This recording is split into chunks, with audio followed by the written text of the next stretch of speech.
नमस्कार दोस्तों, बहुत बहुत स्वागत है आपका अपने चैनल स्टडी 92 पर। मेरा नाम अमरीश कुमार। दोस्तों, आज मैं आप लोगों के सामने क्लास 10वीं की गणित लेकर आया हूं। दोस्तों, इसके पहले मैंने ऑलरेडी 2 वीडियो बना रखा है। आज मैं आप लोगों के सामने तीसरा वीडियो लेकर आया हूं। दोस्तों, आज आप लोगों के सामने प्रश्न संख्या 2 और प्रश्न संख्या 3 का सोल्यूशन आप लोगों के सामने मैं बताऊंगा। ठीक है दोस्तों, तो चलिए दोस्तों मैं वीडियो को स्टार्ट करता हूँ।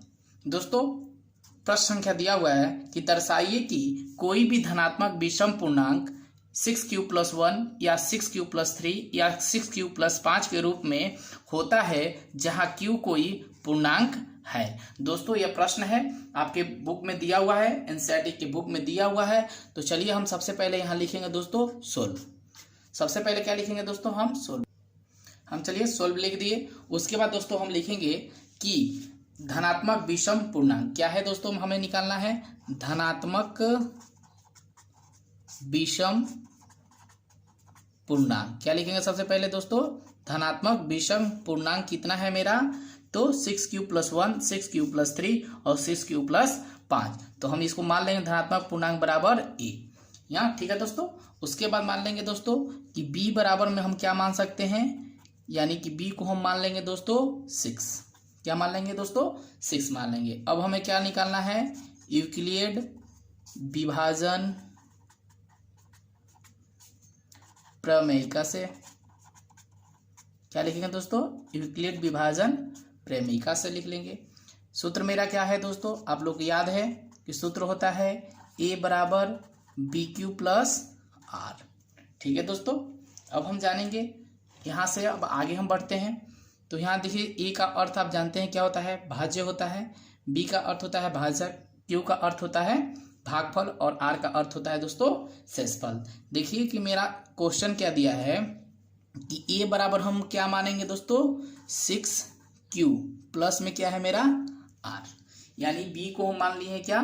6q प्लस क्या मानेंगे हम? आर मानेंगे। ठीक है दोस्तों। देखिए आर जो है शेष से क्या होना चाहिए? छोटा होना चाहिए। क्या होना चाहिए दोस्तों? छोटा होना चाहिए। तो इसीलिए हम यहाँ लिख सकते हैं, यहाँ आर का संभावित मान क्या लिख सकते हैं दोस्तों?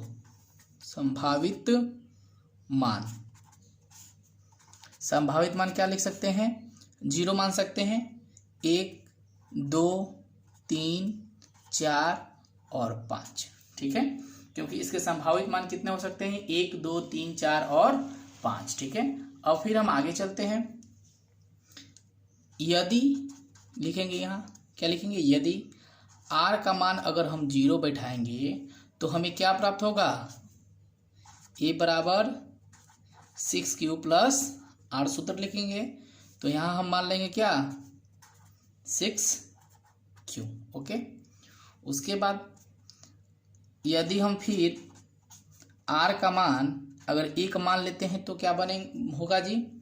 तो सूत्र क्या है? a बराबर bq+r जो है, तो यहाँ लिखेंगे a बराबर bq+1। ठीक है, यहाँ तक क्लियर हो गए आप? उसके बाद दोस्तों यहाँ लिखेंगे, सॉरी यहाँ पे 0 लिखना था। अब देखिए फिर आगे हम लिखेंगे, यदि r का मान कितना है दोस्तों? 2 दिया हो तो क्या लिखेंगे? तो लिखेंगे यहाँ a बराबर 6q+r। a बराबर 6q+ कितना लिखेंगे? यहाँ 2 लिखेंगे। ठीक है। उसके बाद यदि फिर उसी तरह r का मान कितना है? 3 है, तो a बराबर कितना लिखेंगे? 6q+r। ठीक है, तो a बराबर 6q+3। ठीक है। उसके बाद फिर हम आगे लिखेंगे, यदि r बराबर 4 दिया हो तो a बराबर 6q+r। तो a बराबर 6q प्लस में लिखेंगे दोस्तों 4। ठीक है। उसके बाद फिर यदि r बराबर कितना है मेरा? 5 है, तो लिखेंगे क्या यहाँ? a बराबर 6q+r। तो a बराबर कितना होगा? 6q+5। इस तरह हम लिख लिए दोस्तों। अब हम इसे क्या करेंगे कि स्पष्ट करेंगे। ठीक है दोस्तों। तो चलिए फिर हम आगे स्पष्ट अब इसे कर लेते हैं। स्पष्ट है कि अंडरलाइन डैश कर लेंगे। 6q कमा 6q2 कमा 6q4, ये कौन सी संख्या हो गई दोस्तों? आपको पता है कि यह संख्या जो हो गई वो क्या हो गई? सम संख्या। तो हम लिख सकते हैं सम संख्या है। ठीक है दोस्तों, जो 2 से विभाजित हो जाता है उसे हम सम संख्या कहते हैं। इस प्रकार जबकि हम क्या लिखेंगे फिर आगे यहाँ कि जबकि ए क्या है? धनात्मक विषम पूर्णांक है। क्या है दोस्तों? धनात्मक विषम पूर्णांक है। ठीक है, उसके बाद अतः कोई धनात्मक विषम पूर्णांक, कोई धनात्मक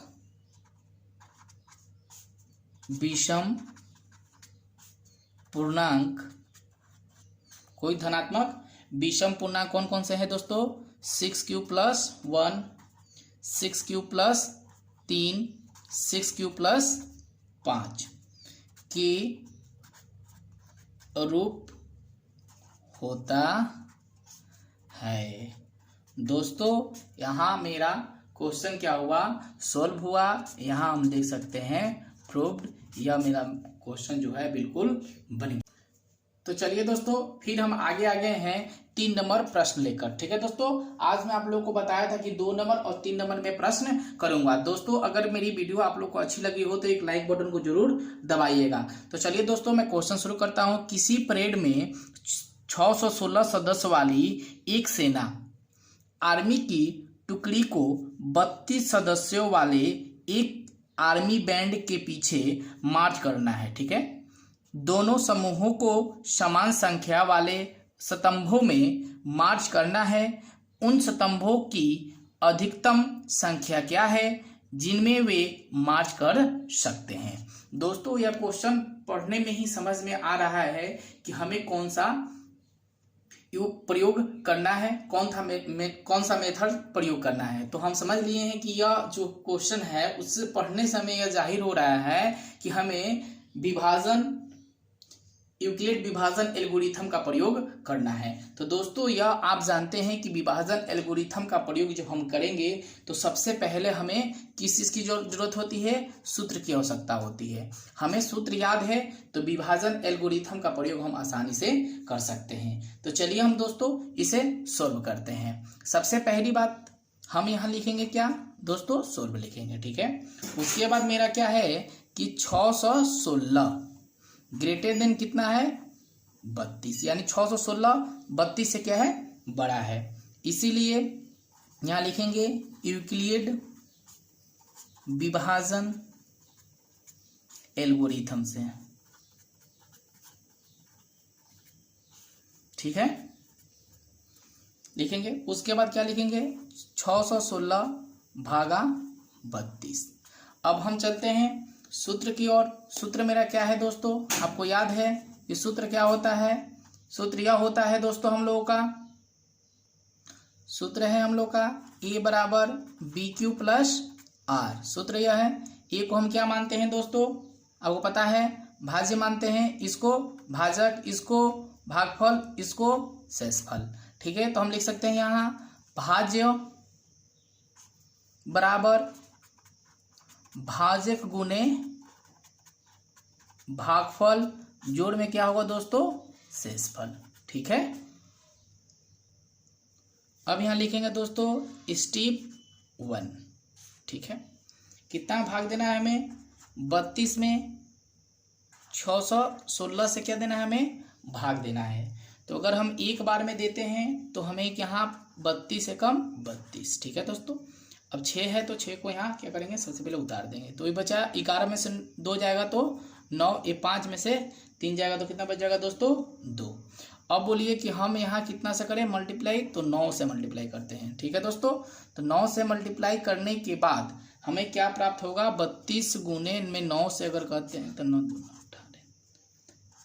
288 आ गया। कितना आया दोस्तों? 288 आया। तो 288 को हम घटाएंगे तो कितना हो जाएगा? सिर्फ मेरा 8 प्राप्त होगा। ठीक है, अब हम क्या करेंगे? यहाँ लिखेंगे विभाजन एल्गोरिथम। दोस्तों क्या लिखेंगे हम? विभाजन प्रमेयिका से। ठीक है। ए बराबर बी क्यू प्लस आर, यानी कि भाज्य बराबर भाजक गुने भागफल, जोड़ में क्या रखेंगे दोस्तों, शेष। ठीक है। अब हम क्या करेंगे, यहाँ लिखेंगे 616 बराबर भाजक कितना है 32 गुने शेषफल कितना होगा मेरा भागफल दोस्तों 19 और शेषफल कितना है मेरा 8। अब फिर हम आगे चलते हैं कि अब यहाँ लिखेंगे स्टेप संख्या कितना दोस्तों 2 लिखेंगे। ठीक है। उसके बाद यहाँ शेष लिखेंगे, यहाँ शेष कितना बचा है दोस्तों, हमें शेष 8 बचा है 8 नॉट इक्वल टू 0। ठीक है। इसीलिए 32 भागा कितना करना है 8 से। ठीक है। अब हम लिखेंगे, यहाँ लिखेंगे विभाजन प्रमेयिका से। ठीक है दोस्तों। सूत्र क्या है मेरा, ए बराबर बी क्यू प्लस आर। ठीक है। यानी कि भाज्य बराबर भाजक गुने भागफल, जोड़ में क्या है दोस्तों शेषफल। ठीक है। यहाँ लिखेंगे दोस्तों कितना से हमें भाग देना है, 32 में 8 से, ना सॉरी 8 में हमें कितना देना है 32 से भाग देना है, और चौका 32 कट के मेरा कितना आया दोस्तों 0 आ गया। ठीक है। अब हम क्या करेंगे, आगे बढ़ेंगे स्टेप में। ए बराबर बी क्यू प्लस कितना करेंगे आर, 32 बराबर 8 गुने 4, जोड़ में शेषफल कितना आया मेरा 0 आ गया। तो यहाँ लिख सकते हैं कि यहाँ शेष कितना प्राप्त हुआ, हमें 0 आ गया। ठीक है। इसीलिए हम लिख सकते हैं यहाँ HCF बराबर कितना लिखेंगे, कितना का निकालना था 616, 32 का HCF हमें प्राप्त हो गया कितना 8। तो अब आप यहाँ लिख सकते हैं कि अतः, इसलिए अतः स्तंभों की अधिकतम संख्या कितना है दोस्तों 8। ये मेरा आंसर यहाँ निकल आया दोस्तों। इस तरह से हम इसको सॉल्व कर सकते हैं। अगर अच्छी लगी हो वीडियो तो लाइक एंड शेयर जरूर करिए।